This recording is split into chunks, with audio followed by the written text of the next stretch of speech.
My name is Haley. I'm one of the enrollment counselors here at Phoenix Seminary, and we're really excited that you guys have joined us. We have on the call Max Stinson, the other enrollment counselor, and then Dr. Michael Thigpen. So he's a professor of Old Testament here at the seminary, and we will be chatting with him today about the Minor Prophets or the Book of the 12.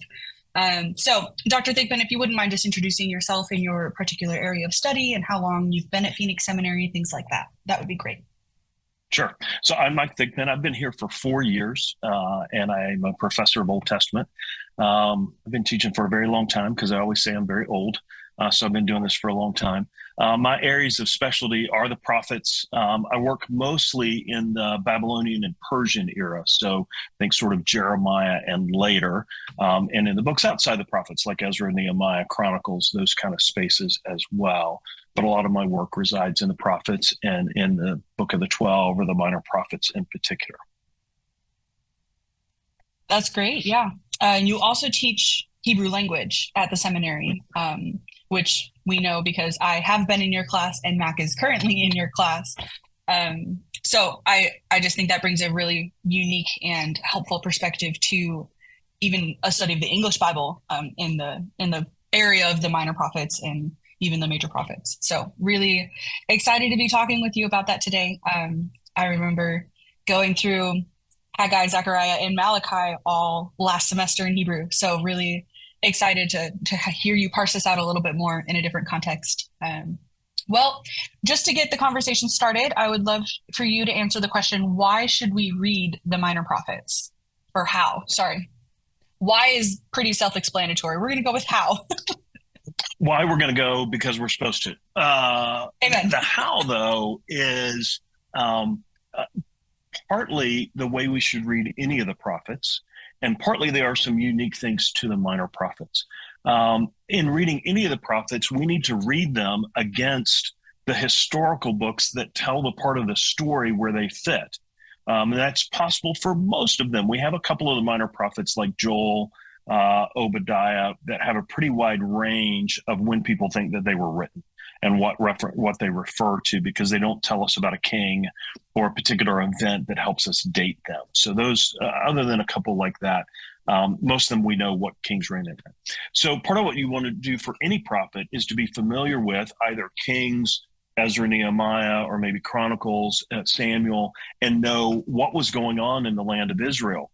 Because the prophets don't tend to just give us the history. They tell us what they preached. They tell us what the pushback was. They give us those pieces. So we need to know that they're in context. And an easy one for this is the book of Jonah. To understand Jonah, you need to know that before he refuses the mission to Nineveh, Jonah had to go preach a good message to a wicked king. God was attempting to use the carrot instead of the stick with Jeroboam II. So Jonah is told to go to him and tell him that the borders of Israel are going to enlarge. God's going to pour out this year of blessing, take the borders almost back to where they had been with Solomon. So before Jonah refuses to go offer repentance to the Ninevites, he's had to go offer blessing to people who were not repentant, as God tried to draw them back. So that's an important part of his story, in that he doesn't understand God's graciousness either to unrepentant Israelites or to non-Israelites that they kind of hated because they were this aggressive people. So we want to be able to take those kind of things and read them. And then secondarily, the big thing with all of the prophets is we need to read them as mostly poetry. Which means that they are telling us stories and truths in ways that are more emotional, less kind of not historical in that they're untrue, but they're not historical in that they're not trying to tell us, here's what happened on day one, here's what happened on day two at 12:30 p.m. They're not giving us that kind of history. They're more emotional, big picture kind of brushes as the way that we go. And then with the minor prophets, we need to read them alongside the other works that are taking place at the same time. So if I'm studying in Haggai, I need to be reading Zechariah. The dates tell me that they overlap. If I'm working in Micah, I need to be reading Isaiah because they're prophesying at the same time. So not only will we know the history, I want to know what God is saying to other prophets and whether or not the prophets are talking to each other. So for instance, Jeremiah and Ezekiel both use the same proverb to preach to the people, but they use it differently because one of them's still in the land and one of them is in exile. So we need to gather those kind of things together when we work in the minor prophets. That's so helpful. Thank you so much for that. Well, the next question that I have is what is the difference between calling them the minor prophets or the Book of the 12? And does it really matter what we call them? So it does not matter what you call them or what I call them. It is helpful, however, to understand that when those terms are used in the literature, so in books and in articles, they tend to signal two slightly different understandings of these books. Minor prophets usually indicates that someone is treating the books as more individual and the collection of them. So thinking about them as the minor prophets, just because they're smaller than the major prophets. And that's the only real distinction. So they're there. And people would know that they were collected on a single scroll and they do that. But they would say the only reason they existed on a single scroll in that way is because they were small, didn't want to lose any. So we keep them there. And they're just 12 individual books. You do the same kind of canonical reading you do anywhere, and that you would think about how they relate to other parts of scripture. You would think about how they fit historically, and you do all of that. When people talk Book of the 12, however, there is here an idea that perhaps the books have been uniquely edited and ordered in a particular way in order to communicate more than just the individual book. And that's really driven by the question, why are they in the order that they're in? They're not ordered by size, so it's not largest to smallest. They're not ordered by date, and that the order of them in that way is mixed around. And so the question is, why would they have been collected in this order? And we do know that there are other collections that are undisputed. So the Psalms have been collected, edited, organized into the 5 books. The Proverbs have been collected and edited.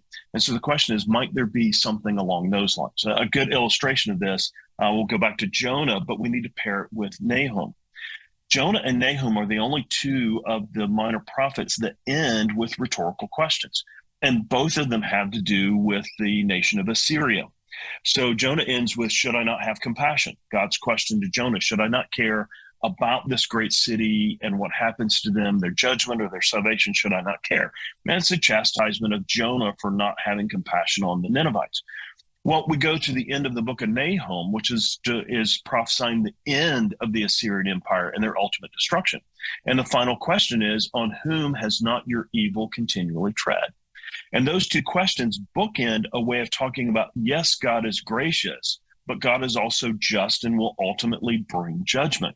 So those 2 kind of talk to each other in a way. And the question is, well, when the books were put together, were they intentionally ended with these 2 questions?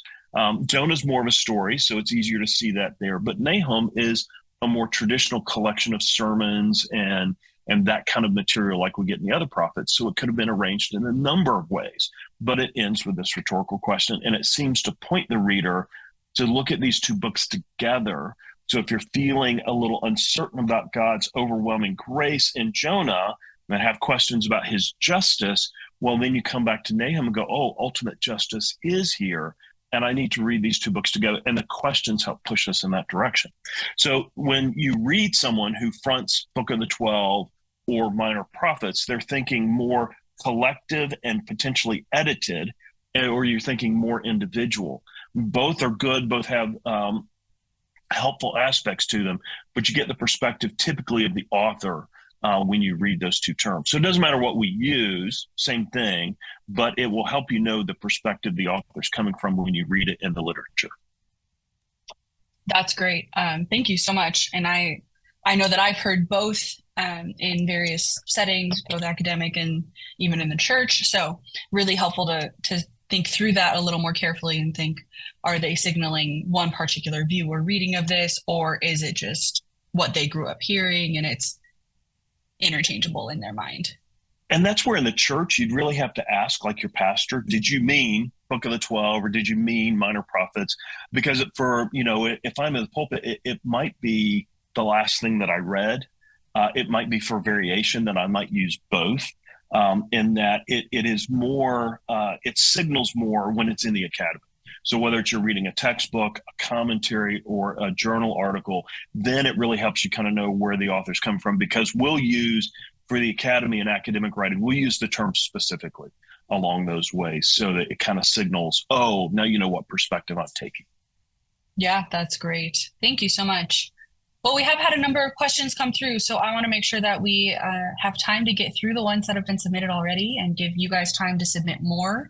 So we're going to get started with some of your questions. I will call on you and let you know that you can unmute yourself and ask your question. If you have a question, but you're feeling like you don't want to unmute, or maybe you're not able to unmute and ask your question, you can you can message Mac, and Mac can put it on there and let me know to read it for you. So we'll take care of that for you. All right, we're going to start out with Dave Shank. You asked a couple of questions. So if you want to pick one of your questions and start us out, that'd be great. Can you hear me all right? Great, good. So Dr. Thigpen, thank you very much for your time today, and look forward to a class with you at some point in time. Probably not Hebrew, but I'll look forward to something with you. The second question you just answered, so I won't even go to that one. It had to do with the book of the 12 as opposed to minor prophets, so thanks for that. My sense is that the book of the 12 are some of the least studied and maybe some of the least preached of Scripture today, and that's despite rich content and themes, etc. And so I wanted to know, in your opinion, is that perspective correct? And if so, why do you believe that the cause is for that? Yeah, I think you're absolutely right about that. And this is actually why when I teach Hebrew exegesis, I almost always choose a minor prophet. In part because I'm a devious professor. It means I know that typically the students won't know that book by heart, won't know individual pieces of it. So they really have to read the Hebrew instead of bringing back some of those favorite passages from Isaiah where they I know where this is going because I know what it is.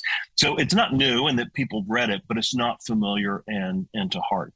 I think that they're missed oftentimes because pastors are unsure how to weave them in. So Obadiah, right, fits on a single page. So what do I do with that in a preaching schedule? Unless I'm preaching through the minor prophets as a series, oftentimes they're uncertain what to do. Or Haggai, how do you break that up? What do you do with it? Because usually we're looking for, if it's a church that's doing expositional, they're thinking, I want to fill the spring. And I really want, 20, 26 messages that are going to go through. So unless I take multiple minor prophets, what do I do with them? So that's one issue. The other is that they're challenging because you are constantly changing context. And so even if you're working through the minor prophets in order, you're jumping all over in terms of the history. So you've got to reteach kind of that background. Whereas if I dive into Isaiah or Jeremiah or Daniel, well, I can kind of give my congregation, here's what's happening, but I've got to do that multiple times along the way. And then some folks are uncomfortable because we don't know for certain when some of them were written. Joel's a great example. Joel doesn't mention a king. So you've got a few options you could look at. Maybe it's from when Josiah was really young. And so he's not prominent because he's not really doing much yet. Or it could be on the other side, in exile or after the exile when we don't have a king on the throne then either. But that means you've got like a 500-year span of where you might tuck this book in. And most of our hermeneutics teaches us to settle it in context, but I might not know when the context is, so I feel a little less certain. And in that way, it looks like more like dealing with the Proverbs, where I get these little ones that are kind of out of context because they may or may not relate closely to the Proverbs around. I might suddenly shift topics, and the minor prophets feel like that. And then lastly, because there's not a lot of context in that the books are small, particularly for the shorter ones, Hosea is a little easier. I can get more of a flow out of Isaiah, and I have a sense of, oh, here's 1 to 39, and here's 40 through 66, or Jeremiah, and I'm moving towards the new covenant. The minor prophets can be harder to discern where the book is going because they're shorter.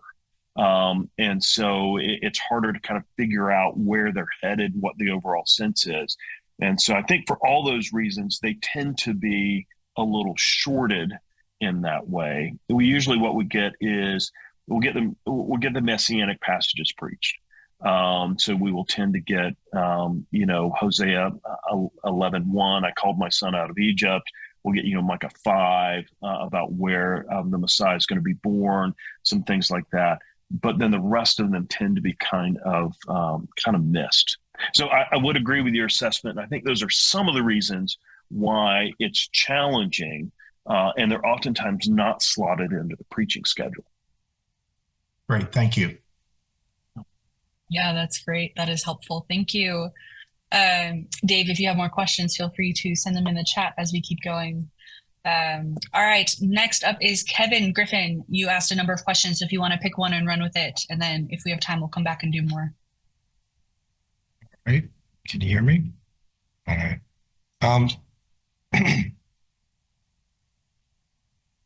I was thinking about some of the symbolism that happens in the minor prophets and the major prophets, and I was wondering if there's what repeated symbolism or themes you see that are overriding themes, and because we're talking about the minor prophets, how they connect in biblical literature and such. If that question is complete, it makes sense. It is. It certainly does. And I'm going to slip over to my bookshelf because I'm actually going to answer this in part with a couple of books. So forgive me for the moment. But I might as well send you to some good resources while we're having this chat. So I think you have more than individual themes, you have categories. So nature imagery is prominent in much of the prophetic literature. And that's a common way of thinking about Israel as like a tended vine that's now gone rogue or wild, and I've got to shear it, I have to prune it, I have to rip it out, I need to replant it. So that's sort of a common kind of imagery that you might get. It links into creation in Genesis, and you get many of the prophets begin to talk in ways almost as though the creation is being undone. Jeremiah will use the terms tohu vavohu, formless and void, from Genesis 1, what the earth was before God finished creation, and talk about that as being the result of judgment coming. Zephaniah talks about a cataclysmic sort of event that's taking place. And he actually very subtly suggests that it's more overwhelming than the flood, because when he goes through the list of things that are being destroyed, he includes the fishes, which in the flood in Genesis, we get, all the land animals and people are destroyed, but nothing's said about the fish. And he's being a little more complete in the way that he does that. So he gets these categories. Probably, though, the number one and most pervasive are the family metaphors. The challenge with this is a prophet like Jeremiah loves to mix metaphors.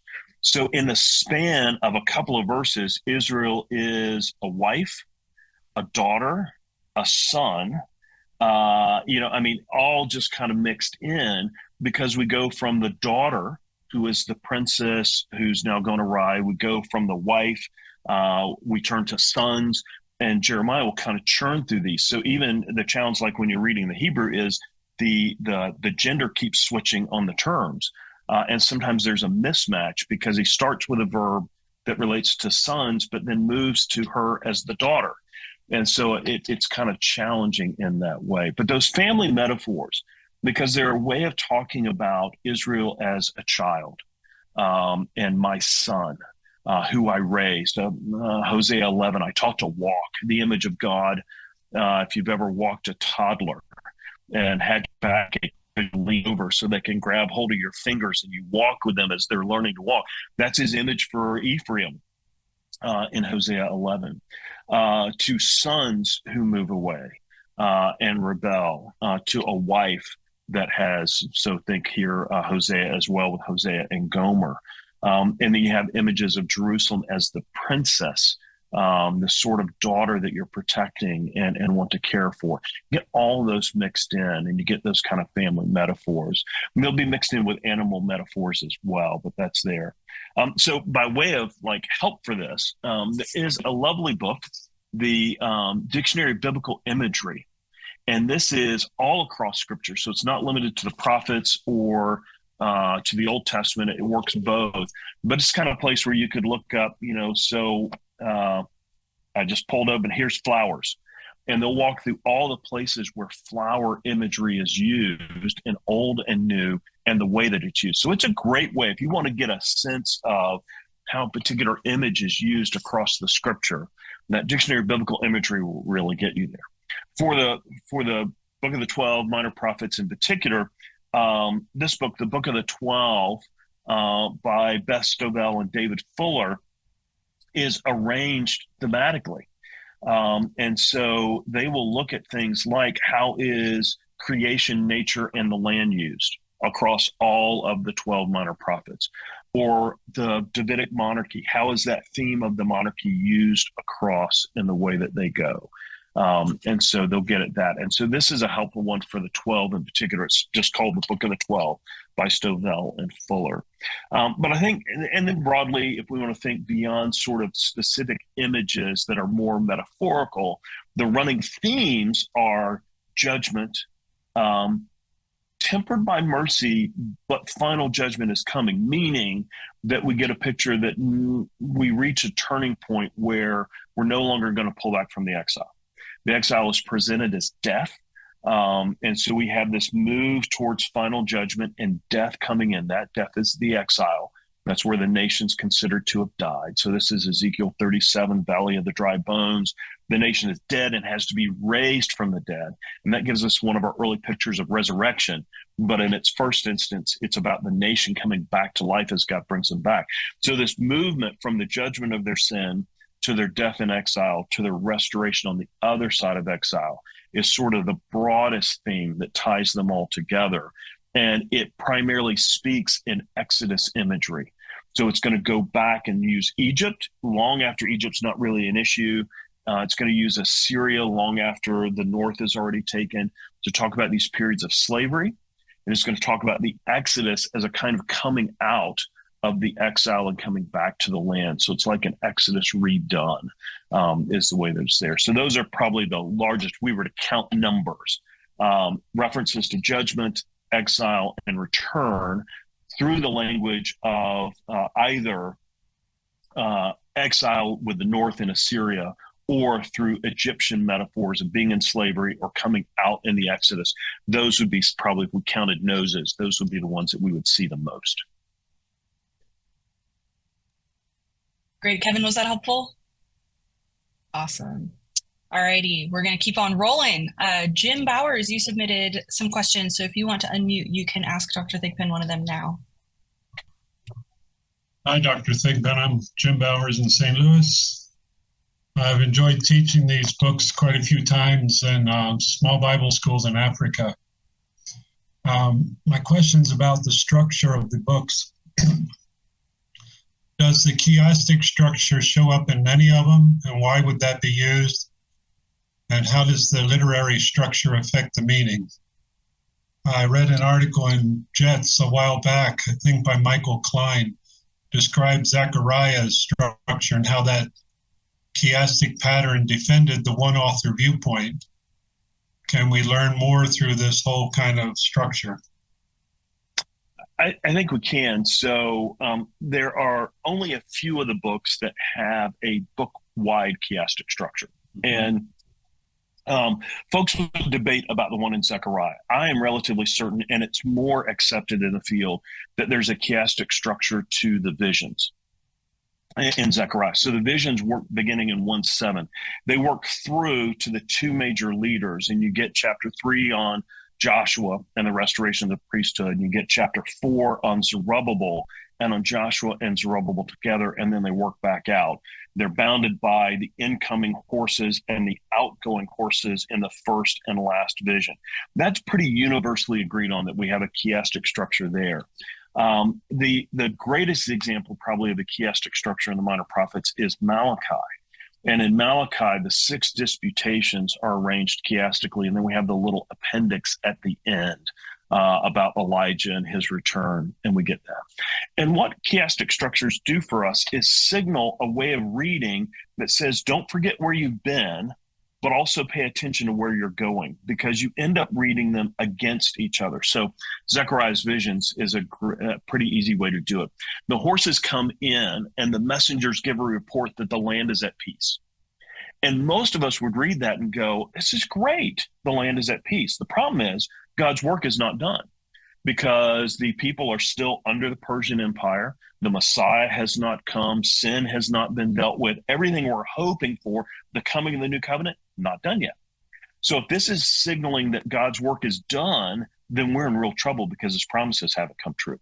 So that begins to set an expectation of where we're going that ends with, in the last vision, the horses are sent back out to the four corners of the earth, meaning God's work is not done yet. And so we get these kinds of movements in chiastic structures that help us see. So they tell us you need to think, I've come from somewhere. How does each one relate to the next? But we also then have matching typically where we get, the first and the sixth, the second and the fifth will come together in a way that we should read them together and do that. And so those are kind of the ways that we would do that. So the literary structure is part of what an author, or even if we're talking about an editor, it's part of what they've done to help us figure out how to read these. So the editor of the Psalms placing at the end of each book a doxological psalm says something about the move, no matter where you begin, even if it's a book that's heavy in lament, the goal of this is to move to praise, because that's the way the book itself is structured. And then we end with all of those psalms of praise at the end of the book of Psalms. So the literary structure is part of how they intend to get us to read this so that we see the way that it's set together. And so we definitely want to pay attention to literary structure. Chiastic structures is one of the ways that they can do that. A couple of cautions, though, with chiastic structures. One is when someone offers that something's chiastic, if it doesn't cover all the material, then it's not really chiastic. It may get close, but it's not quite there. So avoid that. If I've got to leave something out, this doesn't quite fit, don't let that go. If they proffer that we should think about rearranging the text to make the chiastic structure fit, bypass that suggestion of a structure. Those are ones where sometimes people just so desperately want to see this neat, tidy little thing that they kind of have to fudge it a little bit, and it doesn't quite work. And the author can use lots of things that are close to chiastic, but they're not complete. And so that's okay. And so we just want to let that go. But yeah, we want to pay close attention to literary structures and pay attention to the way that the book has been constructed. It's part of how the author is signaling we should read the work by the attention to the way that they put things together. That's great, Jim. Hope that was helpful. If you have more questions, feel free to send them in the chat, and we're going to keep on rolling. I am going to ask a question on behalf of one of the attendees here who's unable to ask, but we have, is the best way to read the 12 as one book? And if so, how does that change the flow of understanding them? I'm going to say, I'm going to give a wonderfully helpful answer, yes and no. No, in that you still need to pay attention to the individual books. They are from unique periods of time. They're from unique prophets. And so they are individual entities. So even if you take a book of the 12 approach, each book was written individually, and only just like the Psalms were written individually. I mean, you may have someone who wrote, Asaph or David, who wrote a lot of them, but they're bringing in here is after their individual compositions, then they're brought in. So you still want to read each one in light of its own integrity. And anyone who takes a book of the 12 approach will still tell you that you need to read each one in its own kind of space so that you get it in its own integrity. But reading them as the 12 and reading them along will help you see progression. So I'll give you an example of one. Paul House, in his book on the unity of the 12, has suggested that the 12 work through kind of a movement where Hosea, Joel, Amos, Obadiah, and Micah all talk about sin at the covenant level and the cosmic level. What's interesting is they don't talk a lot about, or they don't illustrate the punishment. So the nation has not yet gone through the exile in those books. It's generally not there. It's something that is yet to come in the future. So they all signal it, but they're not living through it. Whereas when you get to Nahum, Habakkuk, and Zephaniah, you're living through either the northern or the southern exile. It's on its way. So those three are largely about the punishment, covenant and cosmic kinds of punishments. And then you get the last three are about restoration, so that you get a fuller sweep as you read through them in a way that they all have elements of all three. So it's not like, punishment's missing in any of the first six, or that or that you're missing redemption or restoration in any of them until you get to Hosea, Zechariah, Malachi. But each grouping seems to have a kind of focus. One is on declaring the sin, one is on actually punishing the sin in the process of exile, and the other then is about restoration. So there's a holistic nature to them that takes place as you read them together. And some of them you just have to read together. So as you know, because we did this in class, you have to read Haggai, Zechariah together because they're dated together. And we actually have the first message of Zechariah is dated in between the second and third message of Haggai. So just on a normal contextual thing, I should be reading those together and thinking about them that way. So start with them individually, but reading them together gives you a broader sweep of what God is doing across the entirety of the Old Testament period. Awesome. Thank you so much, Dr. Thigpen. We're going to keep moving. Max McHugh, you submitted a question, so if you would like to unmute and ask yourself, you can do so now. Sorry, I just getting off mute. I had a few questions, I guess, or just two. But one of them was, what are some good examples of good passages in the Minor Prophets to preach from that are less known or like less preached from today, I guess is a better way to say it? The first one is, I would tell you, is my favorite book, which is the book of Haggai. Haggai is a nice book to preach for a couple of reasons. One is it is short but easily structured, so it has 4 messages. The 4 messages alternate between discipline and encouragement. So there's no, like the preacher doesn't feel the need to kind of bring everything in because the book does it. So the first one is kind of a backhand and pull yourself together and pay attention to the Lord's word. And the second one is, aren't you discouraged? And let me give you a hug. The third one is a sharp warning about sin. And the fourth one is what God is doing to bring about restoration. So it has this kind of balance to it on its own in that way. And it's nicely structured. It's relatively easy in how you do that. But secondarily, Haggai is nice in that it sits in the post-exilic period, which makes application a little bit easier. When we get to the period of Haggai, there's no king on the throne. That's more like where we are in that we don't have a human king sitting on an earthly throne. So we feel a little closer to them because we feel less of the national structure that we get earlier in the Old Testament. So that's a little bit easier. They sit at this period of time in between 2 great acts of God. The return from exile has taken place, but they haven't yet been given the new covenant. So they're in this already but not yet kind of phase, which is exactly where we sit between Christ's first and second advents, where we've received much of what has been promised, but we have yet more to come. That makes it a little bit easier to do as well. And the temple is not reconstructed yet. So we're not yet in a place where we're back to all of the sacrificial things that are going on fully when the temple's up and running. And so it's a little easier to bridge the gap. It feels a little more familiar, and especially that sense of sitting between. And a lot of what you deal with in the post-exilic minor prophets, so Haggai, Zechariah, Malachi, is this sense of confusion and even some discouragement. We expected everything. We thought when we came back from exile, we would get the golden age. The lion would lay down with the lamb. The new covenant would be implemented. We would be out from under the Persians. The Messiah would come, and they only got parts of it. It's the same way the early church felt. And to some extent, we still continue to feel in that Christ has come and we have the down payment and so much wonderful parts of his gift have been given to us. But there's so much more that we long for in the completion of all things and the finality of our salvation and the coming of the Messiah tangibly here and now. We long for that. And so there's a way in which it's nice to be able to make those connections in those ways. So I encourage folks, Haggai's a great place to go.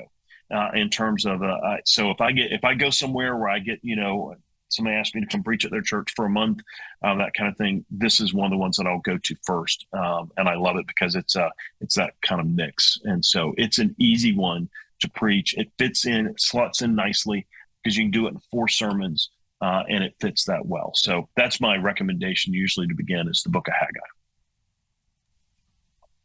That was incredible. Thank you. And then second question, if I can, is I I'm just curious to know why like Malachi is the last book, and then you get Matthew. I wonder how that came to be or was significant of that. I don't know if that's a great question or not, but maybe you can pick it up. It is, and it's a complex question because we actually have multiple orders. If we look across the history of the various ways in which the Old Testament has been collected and presented in lists, and the way that the Old and New have been put together, we actually get it in multiple versions. So the ordering of the minor prophets has not been always stable. What we have now is kind of the last one that we get, but we can see earlier orderings in here. One of my colleagues, actually, two of my colleagues here have written a book called Scribes and Scriptures that talks a bit about this. And it's one of the best places to kind of see the history. So my Old Testament colleague, John Mead, works through this bit of the Old Testament. And these are really questions about the canon. So in the Hebrew version, as we have it in the last kind of edition, the way that it gets finally collected, the Hebrew Old Testament actually ends with Chronicles.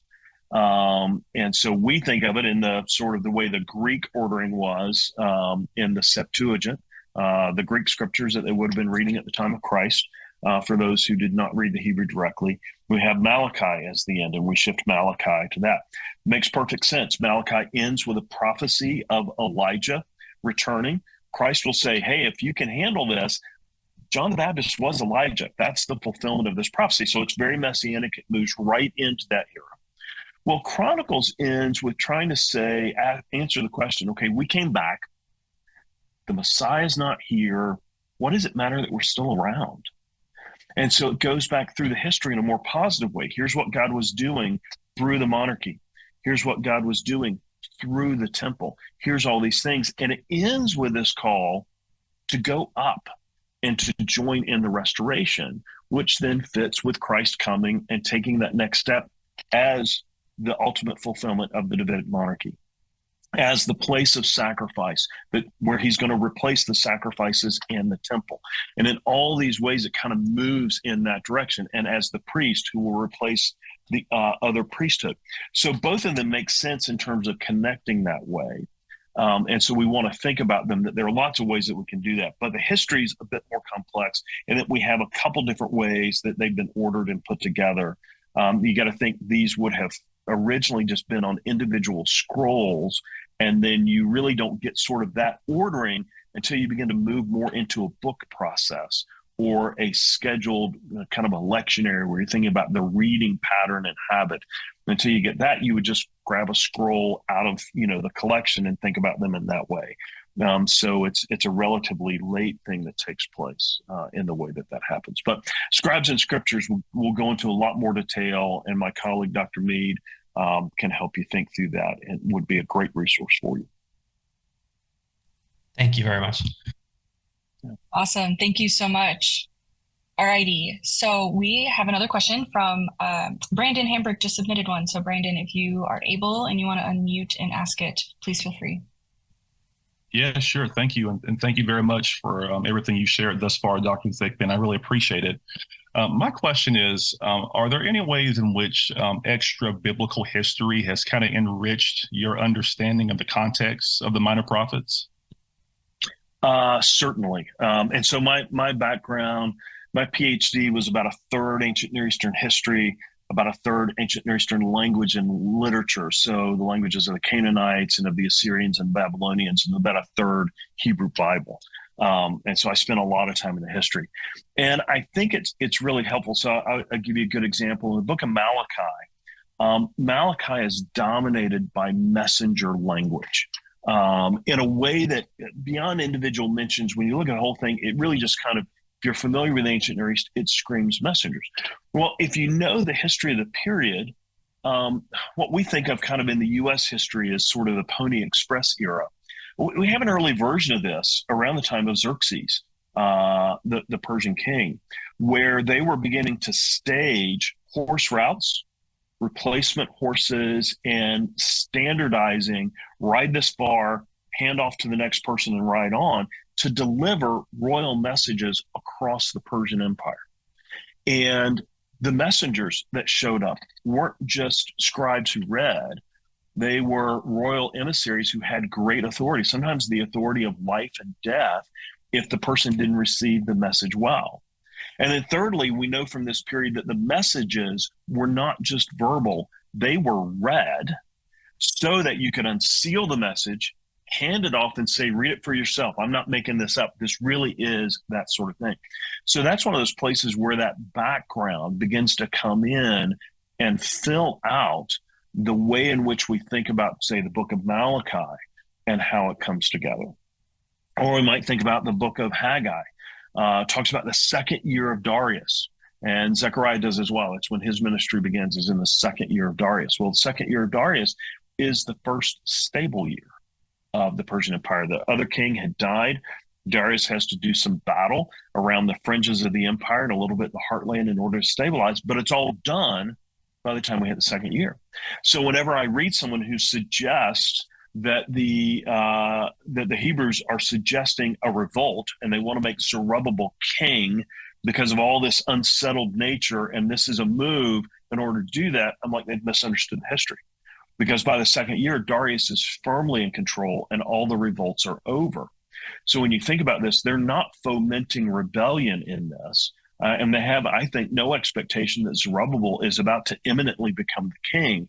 So we need to look in other directions in terms of what God is doing with Zerubbabel, which I think is just completing the temple. That's his role. And it's a royal role because kings build temples. And so I think that's what's going on, is it's all focused on rebuilding the temple, but not about usurping power and then moving out from underneath the Persian Empire. So these would just be a couple of those kind of places where the history is relatively significant, fleshes things out. I will say, however, as useful as background information is, I do think the scriptures are, relatively speaking, self-standing in that it may enrich, but I can read even if I don't know any of that and gain what God wants me to gain, that they're going to be useful for me and they contain what I need. They may go deeper, they may be richer, but I can still get what I need without them. I always want to caution that, especially when I'm preaching or people ask me questions, yeah, this is useful and it can be helpful, but God's giving you all that you need in the scriptures as they are. They can only go richer and deeper, but you're going to be able to gain what you need. So don't shy away from learning more, but don't feel like if you don't have it, you're somehow hindered in reading. This is part of the perspicuity of scripture, that it's clear enough for us. Yeah, thank you very much, Dr. Thigpen. I appreciate that. Great. Well, we have just a little bit more time for questions, so we're going to jump to Justin Martz. If you want to unmute and ask your question, you can do that now. Yeah, thank you. Can you hear me? Yeah. All right. Yeah, Dr. Thigpen, thanks again for this. I love the minor prophets. I teach a program at Sun Valley Church called Sun Valley University, and our first course is always Old Testament, and I love teaching it through the Tanakh flow or the Hebrew Bible flow that you mentioned earlier. And when I do, without fail, light bulbs go off with students, and there's like almost a wonder why, that's not the version we have. And I know, you talked about part being the move to the Septuagint and stuff, but when we teach the prophet section specifically, and we look at the former prophets, and then the three major, and then the book of the 12, and they see how there's like a repetitive story almost three different times with the rise and fall of the kingdom, and then the return from exile and the push out into history. It's like they've never read the Bible before. And these are people who have been in church, most of their lives, some of them. So do you see an advantage more to teach the Bible or help people see the Bible differently by using the Hebrew structure? You mentioned structure earlier and how important it was with the minor prophets specifically. Yeah, and I think so. The difference would be a little bit that there's a difference between the structure, how an author puts a book together, and the structure that comes from collecting the individual works. And so they're both intentional, but the one is more intimate to the book, right? So that kind of structure versus the larger. And I would say that there are multiple ways that you can have. So in our current English version, as we have it, moving from Malachi to Matthew is really helpful, because we move from this sort of last prophet Malachi is our last operating prophet in the Old Testament. And we move with this expectation of the coming of Elijah and the coming of a messenger of the covenant, the Messiah. So seeing those two together is a perfect pairing for getting us into the New Testament. It makes lots of sense. On the Hebrew Bible version, Chronicles is a wonderful end. It begins with the genealogy of Adam. So you sort of have bookended Adam's story in Genesis and the story of man writ large in Chronicles. And so you can think about those two together and the way that they work. So I think of these as they're both helpful, but they're helpful in different ways in terms of how we think about those. So the former prophet approach is really helpful, but it moves Ruth in a way. It's really quite nice to see Ruth snuggled up next to Judges when Ruth begins in the days of the Judges. And I've just read the book of Judges and how horrific that period is. How much more does Boaz shine in terms of bringing those together? But typically on the Hebrew edition, Ruth will be out in the writings, not in with those. Lamentations is not with Jeremiah in the Hebrew version. So there are ways that it's nice to read Jeremiah and Lamentations together. It's nice to read Judges and Ruth together. So there are pros and cons to each. And I think this is part of God's providence, in that there are lots of ways of thinking about the material and how we can helpfully connect bits of the canon together. And it's almost like shifting a kaleidoscope. It's all the same materials, but I see it through a new lens when I read it that way. So, New Testament, reading all of John together, both the gospel, the letters, and Revelation is helpful. But seeing the other bits in between, or reading Paul in a different order, there are ways that that's helpful. So I think they all can be useful. Tanakh is very helpful in terms of Tanakh meaning the Torah, so the 5 books of Moses, Nevi'im, the prophets, which would include what we think of as usually the history books on through. And then the Ketuvim is the writings, so mostly the poetic pieces, but there's more in there, like Ruth, that we usually don't think of in that way. Daniel's also in the writings, not in the prophets, in the Hebrew arrangement. So there are ways of thinking about that. So I think both can be usefully used, but what is they're like shifting the kaleidoscope. They focus on different aspects. And so I, over the years, have used both in productive ways to help students see different things. I think what you're finding is with most folks who are less familiar with the Tanakh format, the Hebrew format, may unlock a little bit more of how it all fits together, and that can be useful. Giving them that, then backing out into English arrangement can then be more helpfully used because now they've got a little bit more background to work with.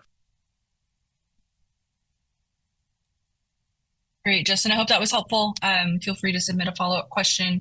We are coming close to the end of our time. We still have time for maybe 1 or 2 more, but just know if we don't actually get to your question while we're here, we will be bombarding Dr. Thigpen's email on your behalf and asking him for some follow-up answers for you guys. So if we get that, we will send that your way. Well, let's see. Let's go back to Kevin. Kevin, you had a few other questions, so if you want to pick one, you're welcome to unmute and ask another one.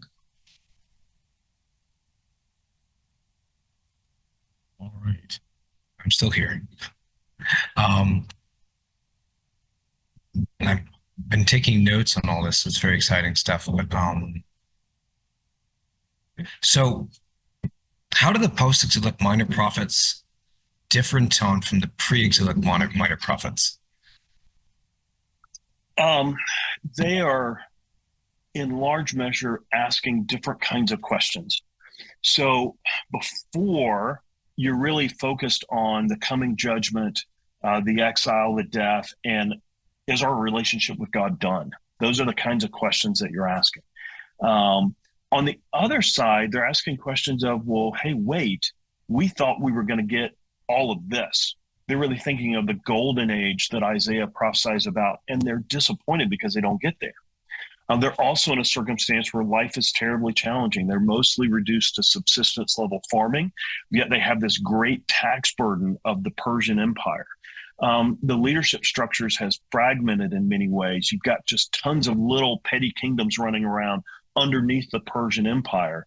So if you think Ezra and Nehemiah and all the efforts that go into obstruct the rebuilding of the temple, now they're not just dealing with Nebuchadnezzar or just dealing with the Assyrian king.